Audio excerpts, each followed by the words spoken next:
Assalamualaikum warahmatullahi wabarakatuh.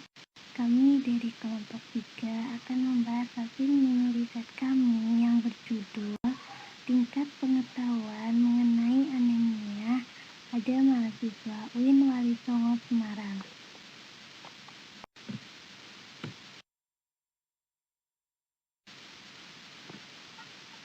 Sebelumnya, saya akan memperkenalkan anggota kelompok saya. Yang pertama, ada saya sendiri yaitu Mailin. Yang kedua ada Salwa Kotul Nada. Yang ketiga ada Anggi Novita Kumala Dewi.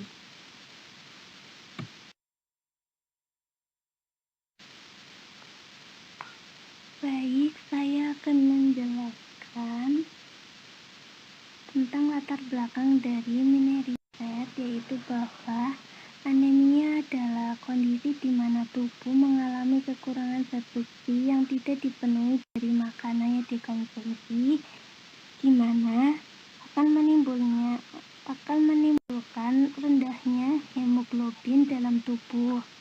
Adapun pengguna zat besi dalam tubuh yaitu untuk memproduksi sel darah merah eritosit yang akan mendistribusikan ke seluruh tubuh.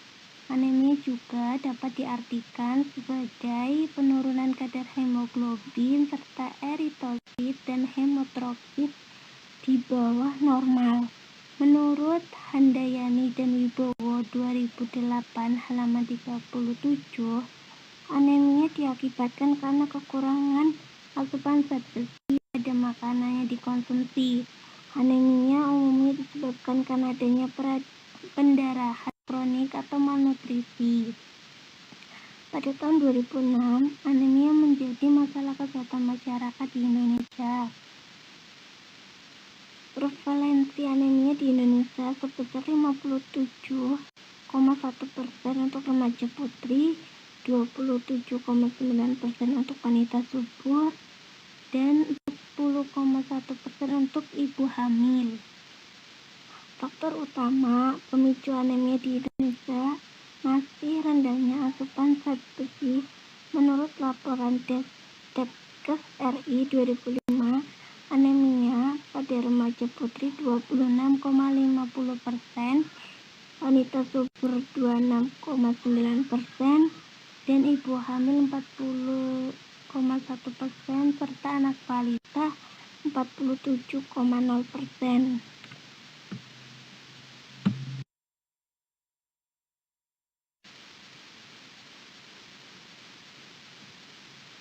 Saat ini, sorotan utama yang rawan terkena anemia adalah para remaja.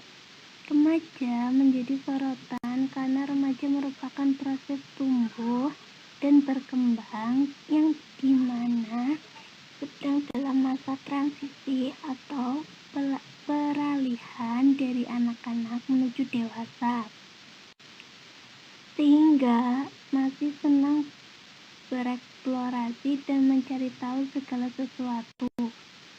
Banyaknya kegiatan yang dilakukan oleh remaja mendorong mereka untuk bergerak dan beraktivitas ekstra. Apabila asupan yang dikonsumsi oleh remaja tidak seimbang, maka akan lebih berpotensi mengalami malnutrisi yang dapat mengakibatkan berbagai penyakit. Salah satunya seperti anemia. Selain aktivitas fisik, remaja juga sudah mengalami proses pendewasaan. Pada remaja putri telah mengalami haid,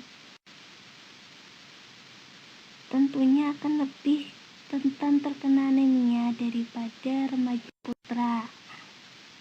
Haid pada remaja putri berarti kurangnya eritosit di dalam tubuh, yang dimana jika tidak dikembalikan dengan pembentukan eritosit akan memicu terjadinya anemia.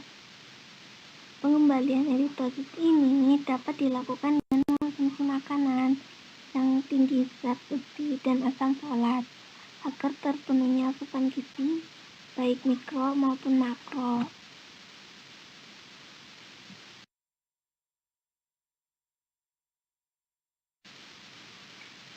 Selain kekurangan kadar zat besi dalam tubuh dan kehilangan darah di dalam tubuh, baik karena luka maupun karena haid.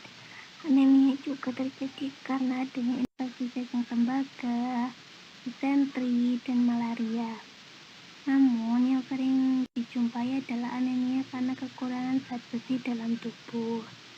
Menurunnya kadar zat besi dalam tubuh, eritosit, dan produksi hemoglobin dapat mengganggu pada aktivitas fisik, produktivitas kerja, dan kemampuan dalam berpikir. Anemia juga dapat menyebabkan penurunan antibodi sehingga mudah sakit karena terserang infeksi.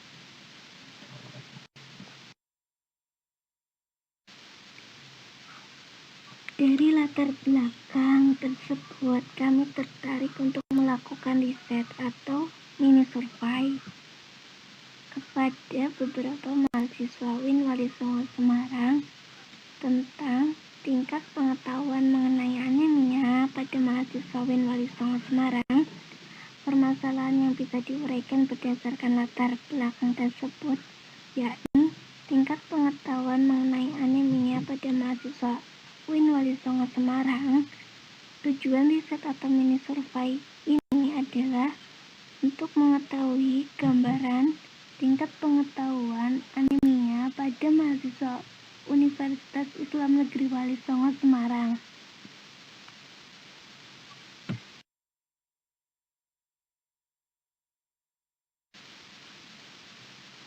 Selanjutnya saya akan membahas mengenai kajian teori. Kajian teori di sini akan membahas tentang pengertian anemia. Anemia adalah suatu keadaan di mana kadar zat merah darah atau hemoglobin lebih rendah dari nilai normal. Anemia berarti kekurangan sel darah merah yang dapat disebabkan oleh hilangnya darah yang terlalu cepat atau karena terlalu lambatnya produksi sel darah merah. Anemia ditandai dengan perubahan pada wajah, kelopak mata, bibir, lidah, dan kulit, dan telapak tangan menjadi pucat. Mengalami 5L yaitu lemah, letih, lesu, dan lalai, serta mengalami mata berkunang-kunang dan mengalami pusing. Anemia berdampak pada turunnya kemampuan berpikir, otak, dan imunitas tubuh, terhambatnya pertumbuhan dan perkembangan pada anak, menurunnya kemampuan fisik, dan dapat berbahaya bagi ibu hamil pada penderita anemia berat, bahkan dapat menyebabkan kematian dan atau bayinya. Materi selanjutnya akan dibawakan oleh teman saya, yaitu Salwa Kotrunada.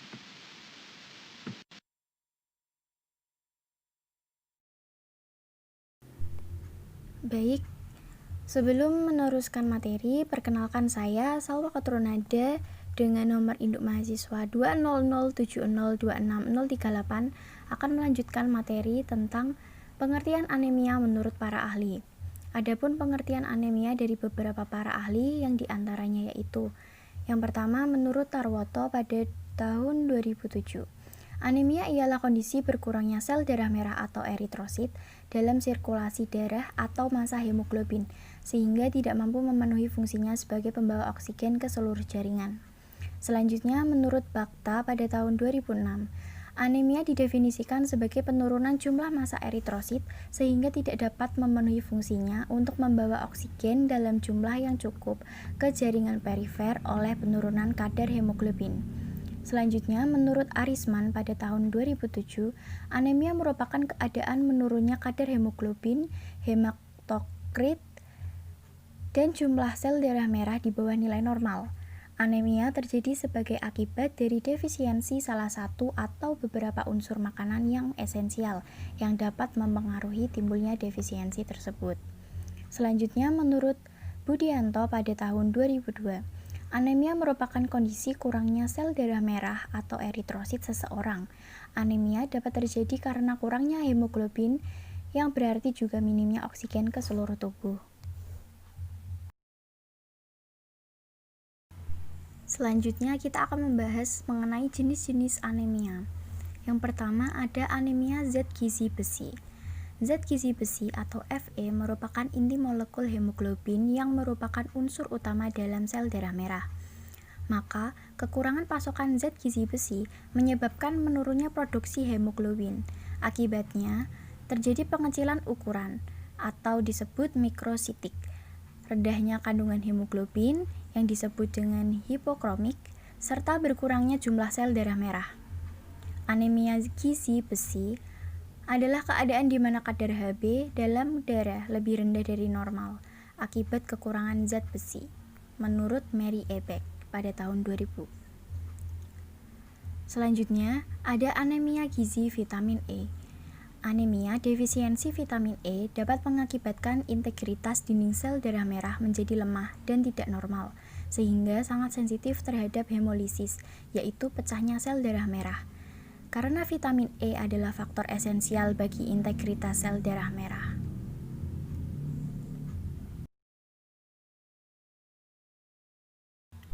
Selanjutnya, ada anemia gizi asam folat.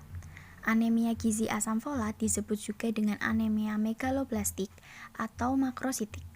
Dalam hal ini, keadaan sel darah merah penderita tidak normal dengan ciri-ciri bentuknya lebih besar, jumlahnya lebih sedikit, dan belum matang. Penyebabnya adalah kekurangan asam folat atau vitamin B12. Padahal kedua zat itu diperlukan dalam pembentukan nukleoprotein untuk proses pematangan sel darah merah dalam sumsum tulang. Selanjutnya, ada anemia gizi vitamin B12. Anemia ini disebut juga dengan pernicious, yaitu keadaan dan gejalanya mirip dengan anemia gizi asam folat. Namun, anemia jenis ini disertai gangguan pada sistem alat pencernaan bagian dalam. Pada jenis yang kronis, bisa merusak sel-sel otak dan asam lemak menjadi tidak normal, serta posisinya pada dinding sel jaringan saraf juga berubah, yang dapat mengkhawatirkan penderita akan mengalami gangguan kejiwaan. Selanjutnya, ada anemia gizi vitamin B6. Anemia ini disebut juga dengan siderotik. Keadaannya mirip dengan anemia gizi besi, namun bila darahnya diuji secara laboratoris, serum besinya normal. Kekurangan vitamin B6 akan mengganggu sintesis atau pembentukan hemoglobin. Kemudian yang terakhir ada anemia pika. Penderita anemia pika memiliki selera makan yang tidak lazim, seperti makan tanah, kotoran, adonan semen, serpihan cat, atau minum minyak tanah. Tentu saja perilaku makan ini akan memperburuk penyerapan zat gizi besi oleh tubuh, menurut Muhammad Harley pada tahun 1999.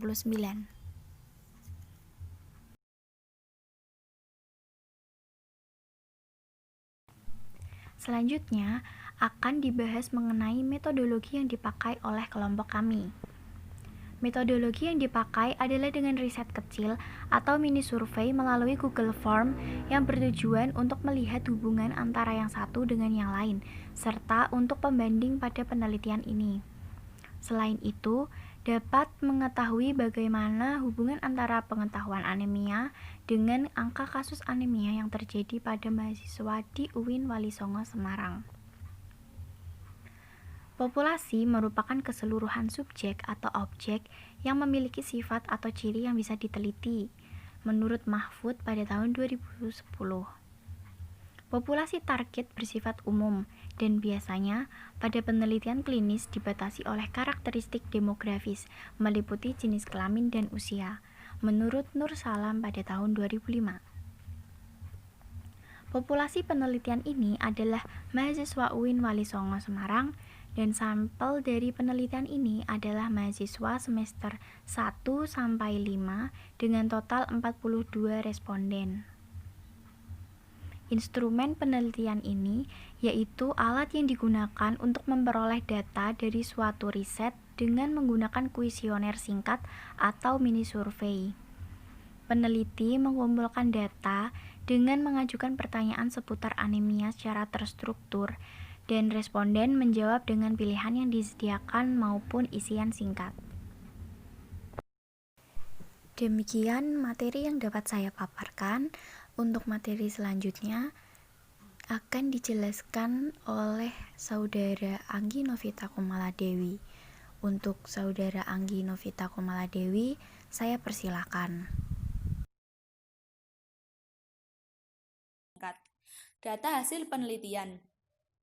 Yang pertama, dari hasil penelitian menunjukkan bahwa yang terbanyak adalah responden yang berumur 18 tahun, yaitu sebanyak 24 orang atau 47,2%.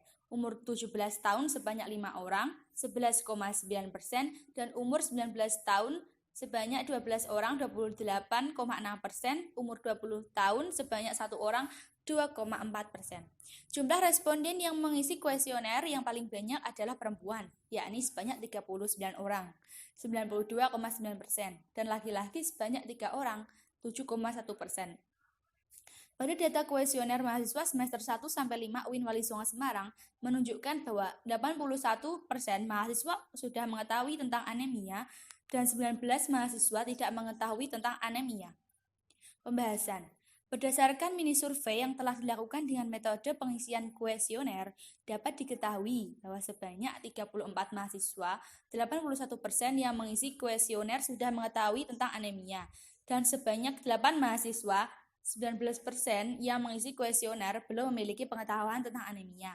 Dapat disimpulkan bahwa dari 42 mahasiswa yang menjadi responden, sudah banyak yang mengetahui tentang anemia, terutama responden berjenis kelamin perempuan.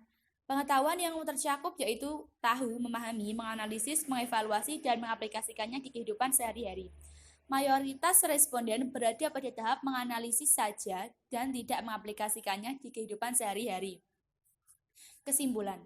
Dari hasil penelitian menunjukkan bahwa yang terbanyak adalah responden yang berumur 18 tahun sebanyak 24 orang, 57,2%, umur 17 tahun sebanyak 5 orang, umur 19 tahun sebanyak 12 orang, dan umur 20 tahun sebanyak 1 orang. Dengan jumlah responden yang mengisi kuesioner, yang paling banyak adalah perempuan, yakni sebanyak 39 orang, dan laki-laki sebanyak 3 orang. Mahasiswa semester 1 sampai 5 UIN Wali Songo Semarang sebanyak 34 mahasiswa yang mengisi kuesioner sudah mengetahui tentang anemia, dan sebanyak 8 mahasiswa yang mengisi kuesioner belum memiliki pengetahuan tentang anemia. Dapat disimpulkan bahwa dari 42 mahasiswa yang menjadi responden sudah banyak yang mengetahui tentang anemia, terutama responden berjenis kelamin perempuan. Saran untuk mahasiswa UIN Wali Songo Semarang. Saran untuk mahasiswa UIN Wali Songo Semarang yakni agar para mahasiswa termotivasi untuk menambah ilmu dan info seputar anemia, baik bahayanya, ciri-cirinya, hingga penerapannya di kehidupan sehari-hari melalui berbagai media seperti media cetak maupun media sosial. Pentingnya mencari informasi seputar anemia karena mahasiswa khususnya yang perempuan sangat rentan terkena anemia apabila dalam masa haid, yang dapat dicegah dengan mengkonsumsi tablet tambah darah atau TTD pada saat haid untuk mencegah terjadinya anemia. Untuk tenaga kesehatan, saran untuk tenaga kesehatan yakni agar meningkatkan penyuluhan dan pemberian informasi mengenai anemia kepada mahasiswa khususnya perempuan. Kegiatan tersebut dapat dilakukan dengan menurunkan kader-kader muda di dalam universitas seperti KSR atau organisasi di universitas untuk mencegah terjadinya anemia pada mahasiswa. Untuk peneliti selanjutnya, saran untuk peneliti selanjutnya yakni agar mengembangkan penelitian dengan lebih detail seperti persentase angka kejadian anemia di daerah perkotaan dan di dalam pedesaan. Sumber referensi. Saya akan menyebutkan beberapa sumber referensi kami, yaitu dari kompas.com 2020, masalah gizi pada remaja diakses pada 18 November 2020. Handayani, Wiwi, dan Haribawa Ani 2020, buku Ajar Asuhan Keperawatan pada Klien dengan Gangguan Sistem Hematologi, Jakarta, Salemba Medica. Rusilanti 2007, Sehat dengan Jus Buah, Jakarta Agromedia Pustaka, dan lain sebagainya. Terima kasih, semoga bermanfaat.